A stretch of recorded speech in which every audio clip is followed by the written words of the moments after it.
Bapak Ibu saudara-saudara sekalian, teristimewa Forkopimda yang hadir di tempat ini, para alim ulama, tuan-tuan guru saya yang hadir di tempat ini, saya mohon maaf tidak bisa sebut satu demi satu, di samping karena keterbatasan waktu, juga karena saya tidak tahu nama Bapak Ibu yang sebenarnya. Oke. Tapi Pak, dari semua acara Pilkada Damai yang saya ikuti, sepertinya ini yang paling lengkap. Alhamdulillah Pak. Ada wali kotanya, ada dandimnya, ada dan lantamalnya, dan lanutnya, ada calon bupatinya, ada ibu bapaknya, alhamdulillah lengkap. Nah, pada kesempatan ini, saya Bapak Ibu sebagai penceramah, sudah kurang lebih 16 tahun jadi penceramah. Saya keliling-keliling ceramah Pak, dari Sabang sampai Merauke, dan kadangkala keluar ke Eropa, ke Roma, ke Korea. Insya Allah minggu depan saya ke Amerika, Los Angeles. Ibu tahu Los Angeles? Tahu? Brebes belok kiri terus. Masya Allah. Setelah saya lihat Pak, memang Indonesia ini Pak, saya memberi gelar 3 nikmat yang tidak dimiliki negara lain. Nikmat 3A namanya. Nikmat apa Ibu? 3A. A pertama, nikmat agama. Indonesia negara yang paling nikmat dalam beragama. Dari semua negara yang ada di Indonesia, hanya Indonesia yang ada menteri agamanya. Malaysia menteri urusan haji. Saudi tidak ada, padahal di situ sumbernya Islam. Indonesia namanya Kementerian Agama. Itu di Indonesia, Bapak mau haji diurus sama negara, bukan cuma diurus, bahkan dibayarkan sebagian. Itu namanya subsidi. Sholat tidak pernah ada peraturan pemerintah dilarang sholat, tidak. Puasa malah diliburkan awal dan akhir Ramadan. Hari-hari besar Islam, Maulid libur, Isra Mi'raj libur, Tahun Baru Hijriah libur, apalagi? Libur Pak. Makanya mahasiswa-mahasiswa Timur Tengah yang datang ke Unhas, yang mereka selalu kumpul sama saya, ada dari Palestina, ada dari Syam, ada dari Syria, ada dari Yaman, ada dari Saudi. Mereka lihat negara kita, enak betul di Indonesia. Banyak libur hari-hari besar Islamnya. Coba, luar biasa. Yang berikutnya, Bapak mau ceramah, biar Bapak sarjana Quran, mau ceramah di Malaysia yang nyata-nyata negara Islam, tidak mungkin Bapak bisa ceramah tanpa izin dari negara. Di sini Indonesia, artis yang baru tobat, selama dia jadi artis peluk-pelukan bukan mahramnya, tiba-tiba tobat, baru 2 bulan, wah dia kafir-kafirkan kita. Hanya pelihara jenggot sancalana jingkrang. Lalu dia bilang kafir, bid'ah maulid, bid'ah Isra Mi'raj. Bahkan di Indonesia ada yang ribut-ribut bilang, bagaimana soal keturunan Nabi? Jangankan keturunan Nabi di Indonesia, mengaku Nabi aja ada di Indonesia. Iya toh? Bahkan polisi paling hebat di dunia bukan polisi India, polisi Indonesia pernah melangkap malaikat Jibril. Iya toh, ada kan yang pernah mengaku malaikat Jibril ditangkap sama Polri. Inilah hebatnya Indonesia Pak. Coba, Bapak mau bangun masjid, kalau di Malaysia, di Brunei, di Saudi, di Yaman, Bapak mau bikin masjid, tidak mungkin tanpa izin pemerintah. Di Indonesia, carikan masjid yang ada izin bangunannya. Bapak punya uang bikin tidak ada izinnya, jadi. Malaysia, Brunei, Saudi, Bapak mau bikin pesantren, tidak mungkin bisa pesantren tanpa izin dari negara. Di Indonesia, Bapak punya rumah kosong, kumpul-kumpul anak ngaji, jadi lagi pesantren hafal Quran, tidak ada isinya. Inilah Indonesia. Satu-satunya yang negara tidak terapkan Indonesia ini syariat Islam apa? Potong tangan kalau mencuri. Kenapa tidak diterapkan Ustadz? Karena kalau itu diterapkan habis tangannya pegawai negeri.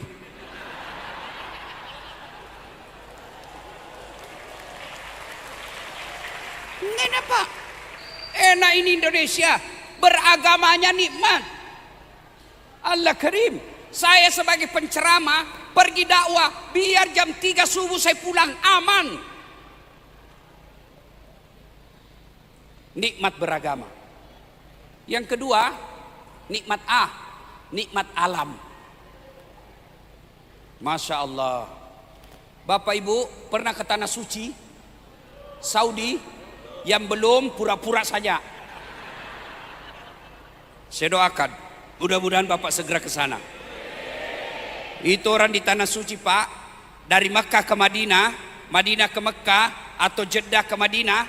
Coba lihat jalannya Pak. Kiri kanan gunung, gunungnya coklat. Tidak ada rumputnya gunungnya Pak. Maka mereka datang ke Bogor, ke puncak, keluarin duit sampai ratusan juta hanya mau melihat pohon gunung yang banyak pohonnya. Bapak mau lihat pohon, mau lihat gunung, tidak perlu keluar uang, keluar rumah saja. Nikmat Indonesia. Apalagi Tegal. Saya dapat informasi air panas terbaik di dunia di sini. Kampung saya Sulawesi Selatan di Pindrang namanya, ada juga air panas Pak, tapi bau belerang.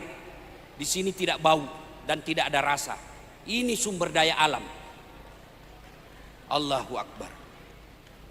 Anak-anak kita mau nyelam ke sungai, banyak sungai di Indonesia Pak. Lompat di sini, muncul di sana. Nikmatnya ini Indonesia Pak, gunung. Orang Australia datang ke Bali, ngeluarin duit sampai ratusan juta hanya untuk melihat tumpukan sawah yang bertingkat-tingkat. Mereka keluar duit pergi lihat sawah. Bapak ndak perlu keluar duit, keluar rumah saja. Iya toh? Allah Karim. Ini nikmatnya Indonesia, nikmat alam. Di Indonesia sawit ada, nikel ada, emas ada, batu bara ada, janda banyak. Tegal lebih 100 pesantren. Allahu Akbar. Sumber daya alam kita baik. Saya bahkan dapat informasi di Tegal ini dikatakan kabupaten yang menyerupai Jepang. Kenapa? Banyak anak mudanya kreatif. Ini hebatnya Pak. Bicara lagi soal penduduk, dari seluruh dunia kita masuk 5 besar penduduk yang banyak manusianya. Dan kita adalah negara terbesar Islamnya di dunia. Ini enaknya negara kita. Yang ketiga, nikmat aman. Bapak nonton itu di Syam. Saya posting hari ini di IG saya. Anak-anak Palestina. Syam yang disebut dalam Al-Quran, yang kita sebut dengan Syria sekarang. Mereka mau pergi ke masjid kadang-kala tidak tenang. Indonesia Pak aman.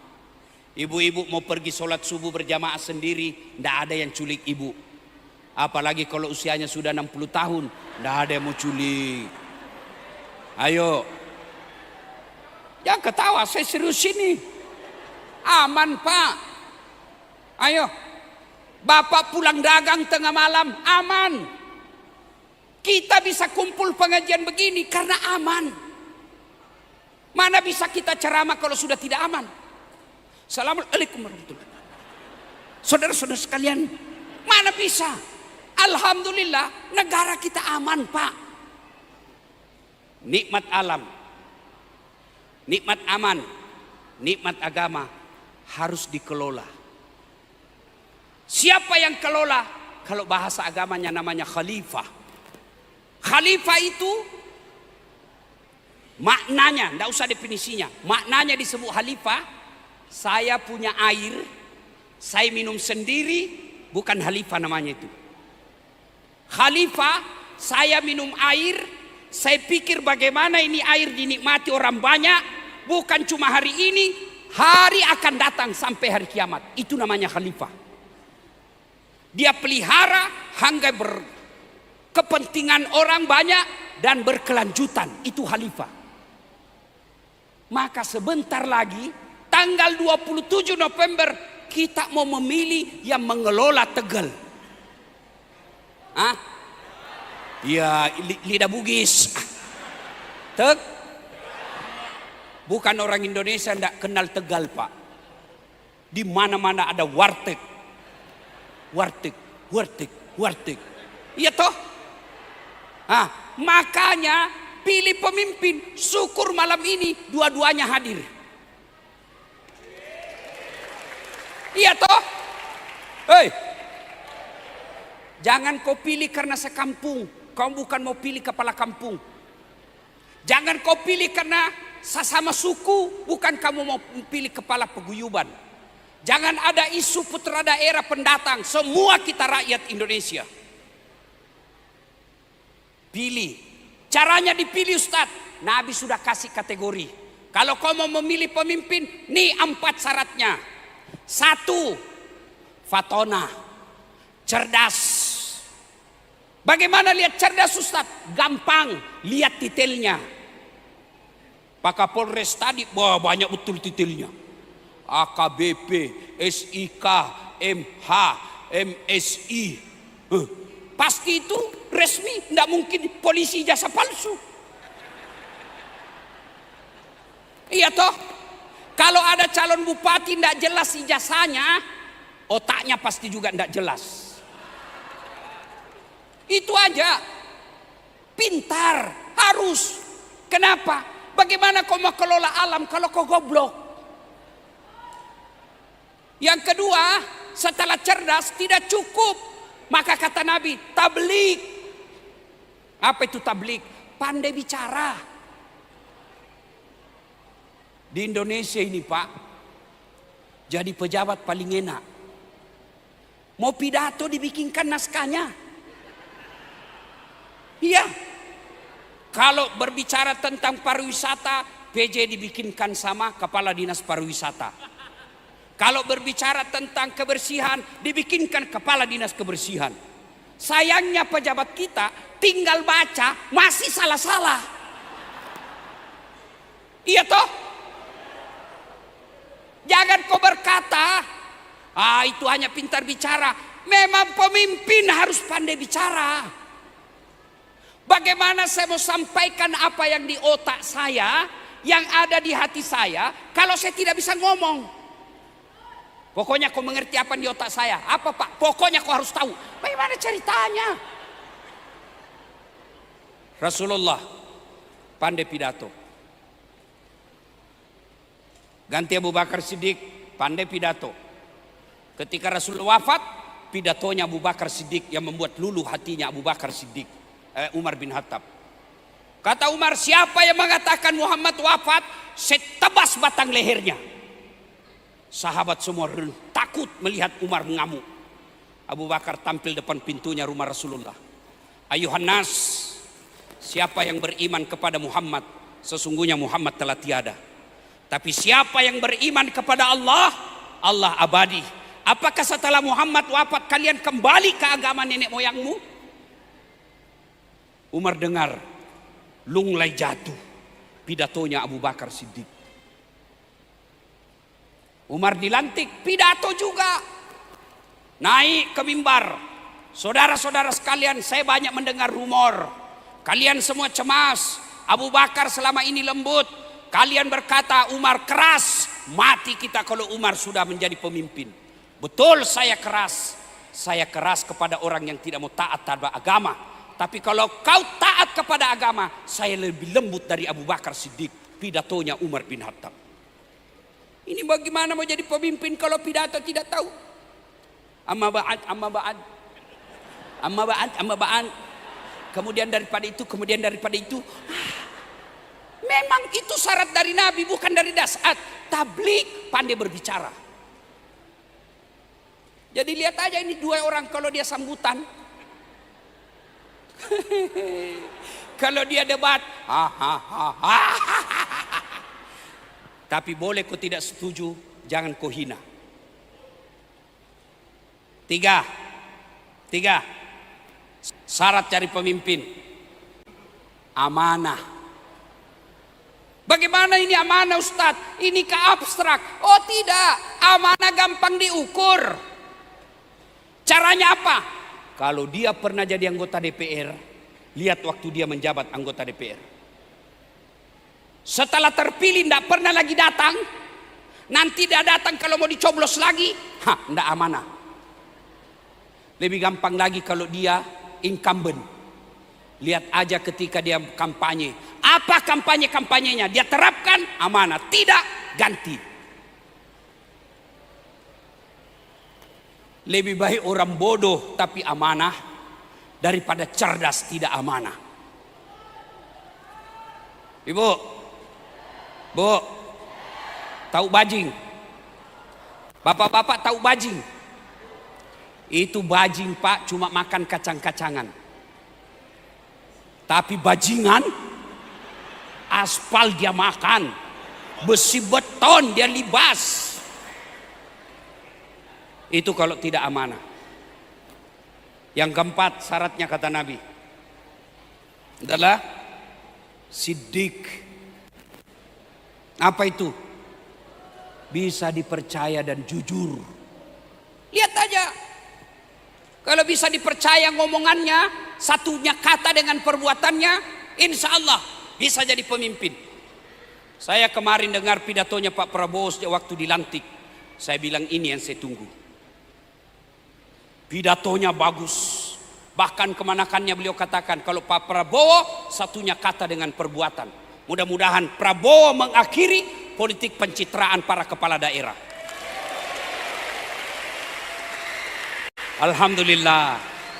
Kita bersenang Bapak Prabowo sudah terpilih. Sudah ada presiden baru kita. Kita menghormati Bapak Joko Widodo. Sudah menyelesaikan tugasnya 10 tahun. Jangan menghinanya. Kalau ada dosa yang dia tanggung, dia akan memikulnya juga di akhirat. Tapi jangan ikut mencelah.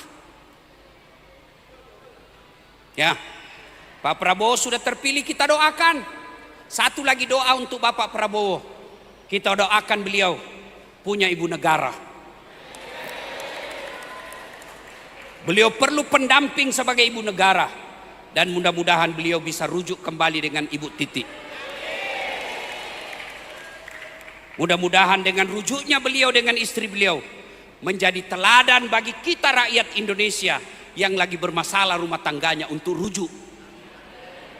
Presiden aja rujuk, masa kamu pengangguran tidak rujuk? Mudah-mudahan kita doakan beliau. Saudara-saudara sekalian, pesan yang ketiga. Nabi pernah bertanya, "Atadruna manil muflis?" Saudara-saudara sekalian, kau tahu enggak siapa yang bangkrut di akhirat kelak? Kau tahu siapa yang pailit di akhirat kelak? Ibu-ibu tahu bangkrut? Ibu tahu bangkrut? Nabi bertanya, kamu tahu enggak siapa yang bangkrut nanti? Kata sahabat, yang tidak sholat ya Rasul, dia sholat. Yang tidak puasa ya Rasul, dia puasa. Yang tidak haji ya Rasul, dia haji. Yang tidak bayar zakat ya Rasul, dia zakat. Loh, kalau begitu siapa yang bangkrut ya Rasul? Jarusu wahatiur rahim. Tetangga yang jahat sama tetangganya dan yang memutuskan tali persaudaraan. Yang memutuskan tali persaudaraan kita pilkada. Saudara, ibu bapak, jangan gara-gara pilkada sedulur-sedulur bermusuhan sama tetangga. Ibu-ibu, Bu, kalau ibu pulang kampung, kunci titip sama siapa? Kalau ada masalah ibu minta tolong sama? Belasan tahun bertetangga, hanya gara pilkada kau berbeda, kau bermusuh sama tetanggamu. Memangnya itu bupati nanti datang besuk kamu? Sukses saling menyerang, wajar mereka mau dapat proyek. Tim sukses saling menyerang, wajar mereka menjadi dapat jabatan. Coba lihat yang jadi pada menteri sekarang. Kan mereka yang kemarin itu berjasa. Jadi jangan ribut. Pilpres boleh berbeda, pilkada boleh berbeda calon, tapi jangan bercerai-berai. Sholat aja kita berbeda-beda boleh. Coba lihat, bayangkan kalau kita sholat harus sama. Coba orang sholat aja kan beda-beda boleh. Takbir beda-beda. Allahu Akbar, model takbir pertama. Ada toh? Model takbir kedua, Allahu Akbar. Ada toh? Ada lagi, Allahu Akbar. Ada toh? Ada. Semua boleh. Mau begini boleh. Mau begini boleh. Mau begini boleh. Yang tidak boleh kalau kau nggak paksa orang, Allahu Akbar, batal sholatmu. Iya toh? Selesai takbiratul ihram, menempatkan posisi tangan pun beda-beda. Allahu Akbar, pertama di atas dada. Iya toh? Kedua, Allahu Akbar di bawah dada, di atas pusat. Yang ketiga, Allahu Akbar pas di atas pusat. Yang keempat, Allahu Akbar di bawah pusat. Porno lagi nih ibu-ibu ini. Yang kelima, Allahu Akbar lurus. Ya toh? Yang jadi batal kalau bapak singgung, Allahu Akbar, batal. Kalau begitu semua boleh Ustaz, mana yang tidak boleh? Kalau kau pakai semua. Allahu Akbar, Allahu Akbar, batal. Itu juga kalau kau coblos dua-duanya, batal. Jelas? Jelas? Bersatu Pak. Pilkada ini kepada calon, kalau kau kalah tanding lagi 5 tahun yang akan datang. Dan kalau kau tidak menang, percaya bukan di situ yang terbaik. 2014, ini yang ceramah. 2014 saya ikut Pilwali Makassar. 10 pasang calon. Kalau Ustadz tidak, cuma yang menang lebih banyak suaranya. Allah tahu dah saat tidak usah kau jadi pejabat. Kalau kau jadi pejabat setengah mati kau hormat. Datang Kapolres, siap komandan. Datang Pak Jenderal, Kapolda, siapa jenderal. Datang gubernur, siapa gubernur. Datang lagi, siapa menteri. Sekarang saya jadi Ustadz, mereka semua yang hormat sama saya. Jadi saudara bapak berdua masih muda, kalau tidak menang jangan menghasut. Tanding lagi 5 tahun yang akan datang. Bapak Prabowo minta presiden 2014, Allah kabulkan 2024. Tanding lagi Pak. Dan kalau tidak menang jangan sangka buruk. Andai saja saya menjadi pejabat waktu itu, bisa jadi saya berujung sama KPK. Andai saja saya menang waktu itu, bisa jadi saya tidak ceramah di tempat ini. Selalu sangka baik. Tamat SMA daftar tentara, mau jadi akabri penerbang. Tes fisik tidak lulus. Kenapa? Ceper. Teman saya lulus Pak. Dia reserse, sekarang sama pangkatnya Pak Kapolres, AKBP. 2 bunga. Dijaya untuk selama-lamanya. Indonesia pusaka, Indonesia tercinta, nusa bangsa dan bahasa kita bela bersama.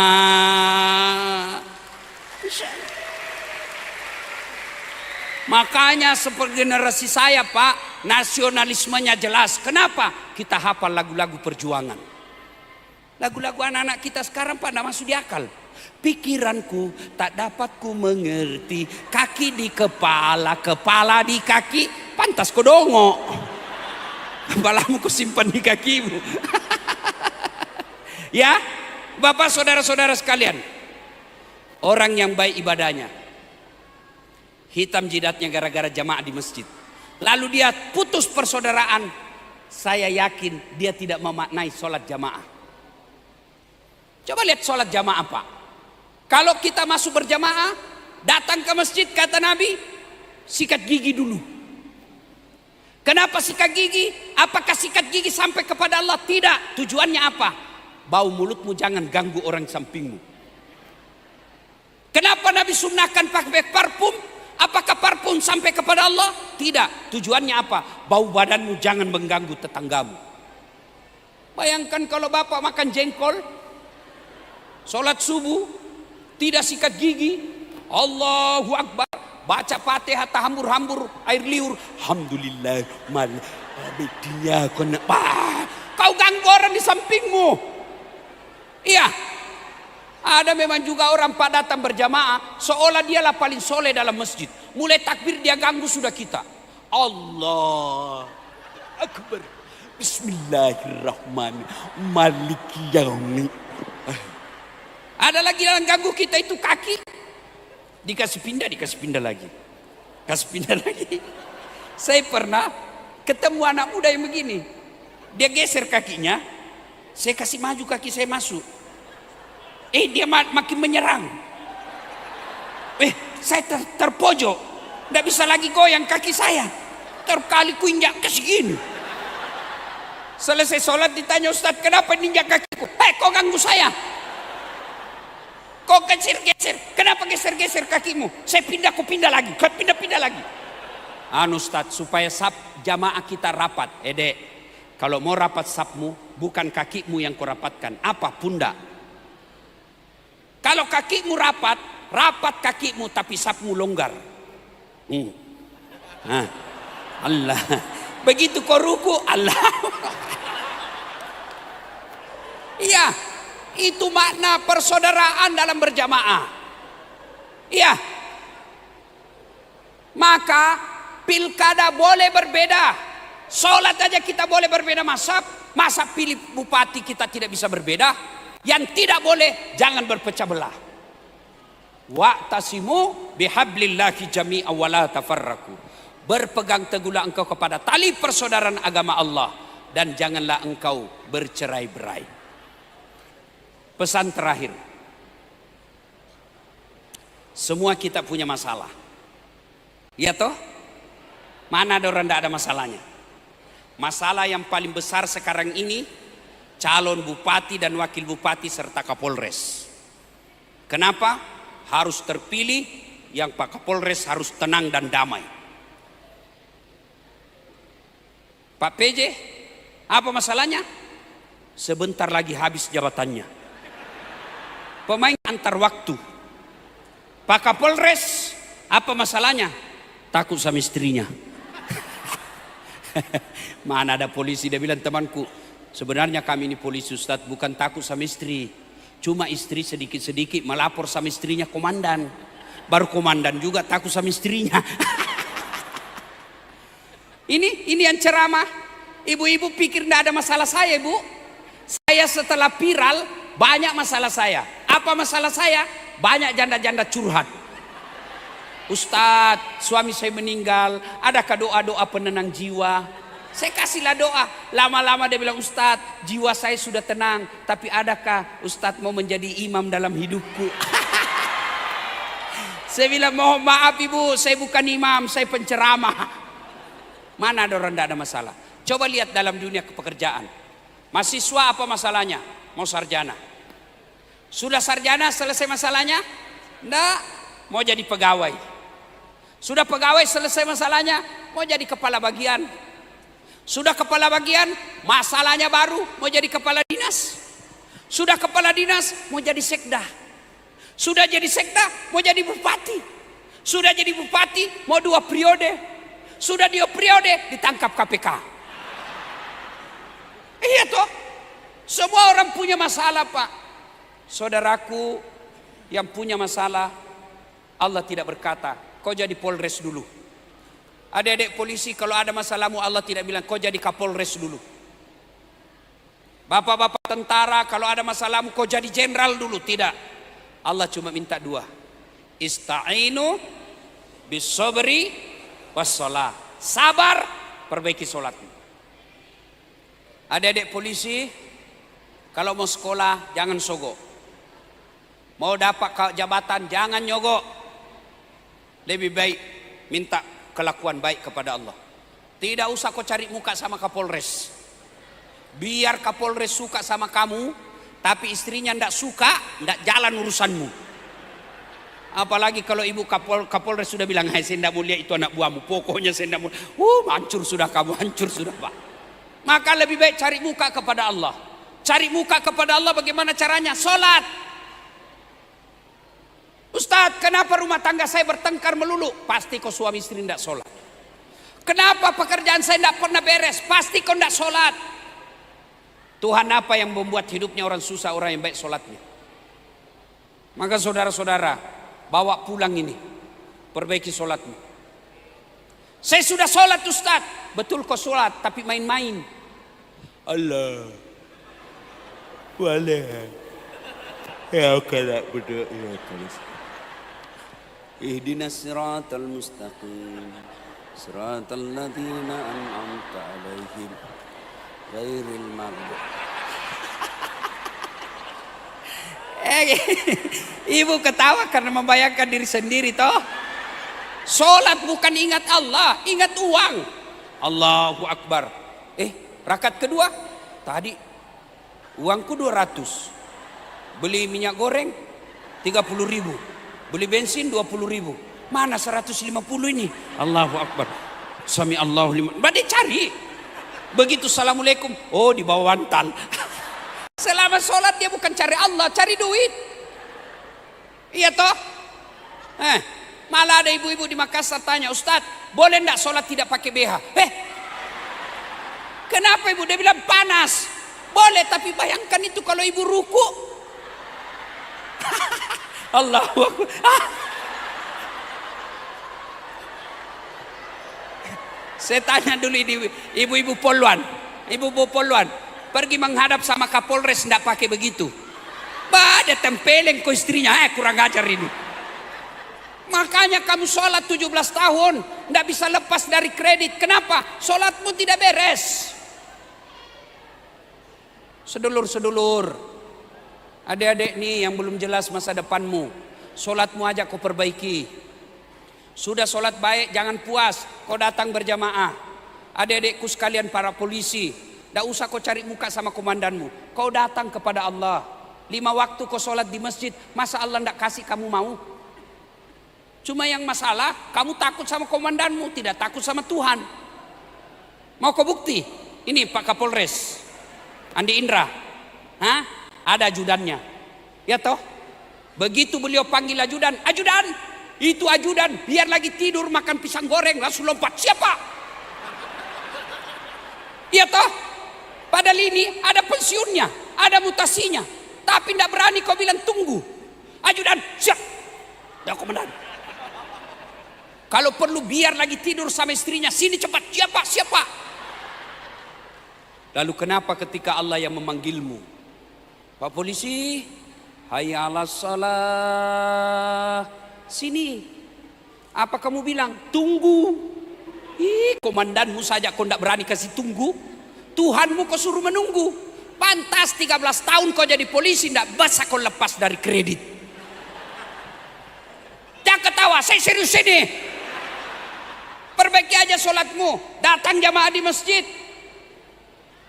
Apa alasanmu tidak mau sholat? Apa?